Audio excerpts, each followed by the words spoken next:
I had just brought the dessert to my mouth when the sound of sirens outside shattered the moment. I calmly watch everything unfold. 2 police cars have already surrounded the restaurant. He looked around. Besides an elderly couple sitting across, there were only 2 kids left by the bar. Knew right away. This operation was meant for me. I set down my utensils, pulled out some cash, hand calmly placed both hands flat on the table. As expected, 2 officers burst in. They slowly approached me. I slowly stood up and calmly raised both my hands. It wasn't surrender. I can easily take care of them. I just didn't want things to get messy. I need to find out exactly what happened. They took me back to the police station. I looked around as if nothing was wrong. A female officer ordered me to walk over. She was going to register my information.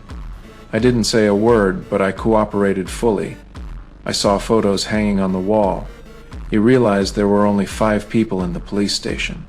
The sheriff didn't seem to like my silence, threatened to rough me up a bit. Thankfully, the detective showed up, a calm, composed black man. He took me into a private room and laid out the facts. Last night, Simone had been murdered, shot execution, style in the back of the head with 2 9mm, 905 grain bullets. The shooter took the shell casings, but the body had been brutally beaten afterward. Then, the killer grabbed a crumpled piece of cardboard, tossed it over the corpse, not even noticing the feet were still sticking out. This morning, someone saw me walking near the crime scene. I stayed quiet for a long time and finally spoke. I didn't kill anyone, at least not recently. Then I broke the case down. This wasn't the work of one person, there were 3.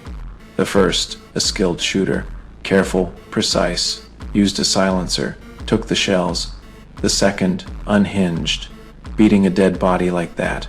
Only someone mentally unstable would do it. The third, scared and sloppy, tried to hide the body, but left the damn feet sticking out. The detective agreed with my theory, but he still suspected why I had been at the scene. I told him the truth. I had just arrived by long-distance bus. He came to this town to pay respects to a blind blues singer I admired. All I had on me was a toothbrush, a French military medal, and $200. Sounded crazy, but it was the truth. However, I had no alibi. They could only hold me in temporary detention. Then they found a new lead. In the dead man's shoe, they found a piece of paper, a phone number. The lead led them to a man named